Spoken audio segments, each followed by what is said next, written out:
uma pele mais xerótica, né? Mais seca. Então, aqui neste contexto, hidratação vai muito bem, obrigado. Hidratação da pele. Eu sempre passo Nivea Milk no posto, tá? Nivea Milk tem um potão desse tamanho, 20 conto, dá pra família inteira usar, não tem cheiro, não tem alergênios, não tem nada. Normalmente o pessoal não tem grandes problemas, a não ser aquelas famílias muito vulneráveis. Tá certo? Seguimos. Dermatites, galera. Dermatites. Então, são nomes, né? A dermatite, na verdade, é uma it na dermato. N coisas podem dar ites, inflamações, na pele, certo? Então, a gente pensando em prevalência, a gente tem que pensar em coisas atópicas, né? E lembrar do caminho atópico. Lembrar de contato, tá? Que são as duas principais mais comuns. E aí as atópicas, né? Alérgicas, enfim, elas estão muito ali parecidas, tá? O quadro, de maneira geral, a lesão, ela vai normalmente evoluindo. Mas existe eritema, né? Manchas eritematosas, pode ter edema subjacente, com vesículas, que é aquilo que eu tinha falado, tá? E coçou muito, tem normalmente as lesões de arranhadura, né? E pode ter impetigenização a depender da cabeça da pessoa, tá? Da cabeça de quanto ela coça aquilo. Algumas causas, por exemplo, de dermatites de contato muito comum.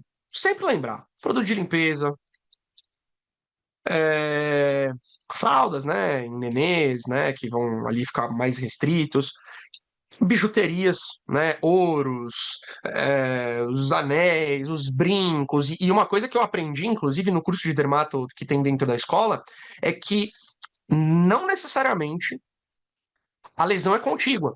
Ou seja, a pessoa ela pode estar com um anel na mão esquerda, mas ela pode ter uma dermatite na mão direita. Você fala, como assim? Pois é. E aí, muitas vezes, se você não tirar o alérgeno, né? Você vai lá, passa o corticoide, melhora, e daqui a um tempo aquilo piora de novo. Aí depois você tira o alérgeno, aquilo melhora. Olha só que curioso. Então não precisa nem ser obrigatoriamente por contiguidade, ok? Encostado no lugar da alergia. Claro que é mais comum, até porque aquilo vai estar numa exposição mais constante, mas pessoas mais alérgicas podem fazer, inclusive, reação à distância, tá? Condutinhas aqui pensando em dermatite. Hidratação da pele, ok? Sempre hidratar a pele. Sempre. A gente pode se achar que pode estar infectado, alguma coisa assim, fazer uma limpeza um pouco mais extensa, né? Com soro, com água oxigenada, água boricada, enfim. E na lesão propriamente dito, a depender da intensidade do quadro, a gente vai tentar a menor potência possível dos corticoides. Sempre lembrem isso. Então, não vamos sair dando corticoide viral para todo mundo que tem uma dermatitezinha. Inclusive, se é só uma vesiculazinha, alguma coisa assim, às vezes a gente pode até começar com antialérgico, porque não exacerbou ali o quadro histamínico, tá? Mas piorou, tá muito sintomático, tem muita coisa, passa o corticoide. O mínimo que puder. 3, 5, 7 dias e sempre de menor potência possível. Então, corticoide tópico. Cuidado com áreas de alta absorção, particularmente no rosto, tá? Então, aqui, cuidado com áreas de alta absorção, particularmente no rosto. Dentro do posto, de maneira geral, a gente tem a hidrocortisoninha da massa. Hidrocortisona, creme, 2 vezes ao dia. E em quadros graves, o cara é muito asmático, o cara é muito atópico, alguma coisa assim, corticoide VO pode ser o que está, tá? Às vezes, a depender do tipo da dermatite, né, e principalmente dermatites atópicas, em algumas regiões e tudo mais, a gente pode até usar alguns imunomoduladores. Imunomoduladores. Que é? Qual que é o nome daquele raio lá? Tá vida, tava com o nome aqui na ponta da língua, agora me fugiu. Os Crolinos, esse mesmo, tá? Crolinos. Eu falei comigo mesmo, tá, gente? Ninguém me. Tá, Crolinos. E principalmente em região de rosto, né, olho e tudo mais, o tacrolimus ele é muito melhor ou menos risco associado do que o corticoide tópico, tá certo? Bom, lembrando que a dermatite atópica ela é uma cronificação de maneira geral. né? Então, depois da fase subaguda, ela descama, ela liquenifica, né? Então, deixa eu até colocar isso daqui. Fase aguda, né? Diferenciar. Diferenciar. Ah, deixa eu colocar ali em cima que tem uma dermatite atópica ali. Diferenciar agudo, que é mais para a parte de baixo, e o crônico. E aí, o crônico, de maneira geral, ele é mais crostoso, descama, ele liquenifica, né? Fica mais fina a pele, tá?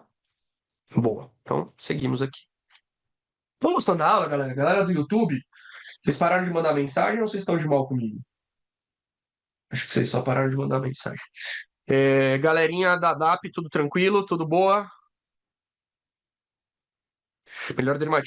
Melhor tratamento para dermatite desencadeado por estresse. Retirar o estresse. Que nem sempre é tão fácil. Tá, mas aí a gente vai depender da extensão da lesão, tá, Gabi?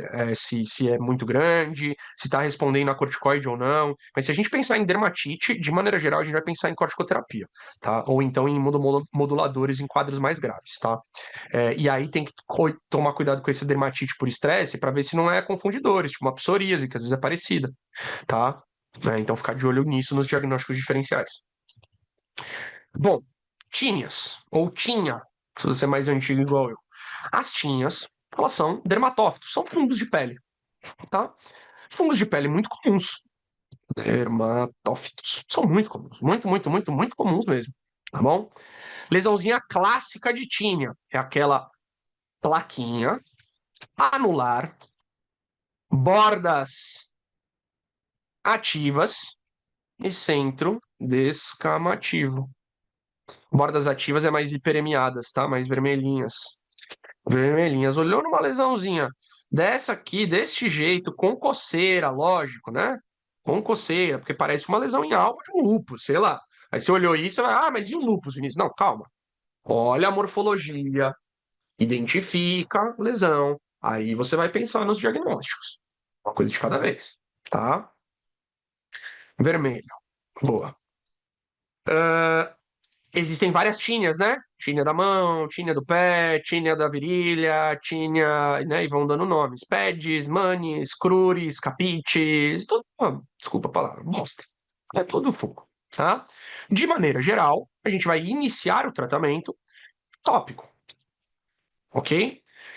Com cetoconazol costuma estar suficiente. Cetoconazol. Para as lesões simples, tá?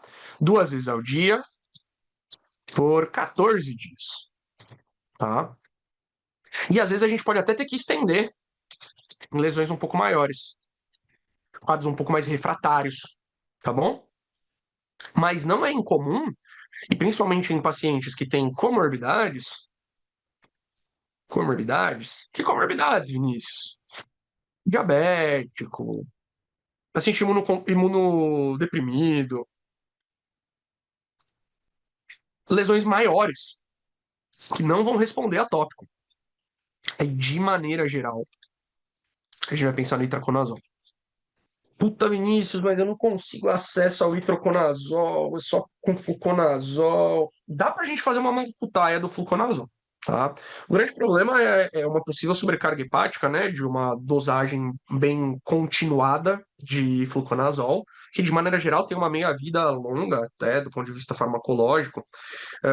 Então a gente vai fazer um comprimido a cada 2, 3 dias, isso dado que é um paciente que a gente não tem grandes problemas, não tem ciência hepática, não tem nada assim, né? Vamos ficar olhando aquele paciente, inclusive orientando os sinais de alarme. Às vezes, quando é, por exemplo, uma. É que a gente não falou de unha aqui, né? Mas é muito comum também a onicomicose. E nas onicomicoses, particularmente por conta da questão da baixa vascularização da unha, né? Ou praticamente ausente, praticamente não chega antifúngico lá, né? Então pode também precisar um uso muito prolongado, seja tópico, seja, é, seja via oral, tá bom?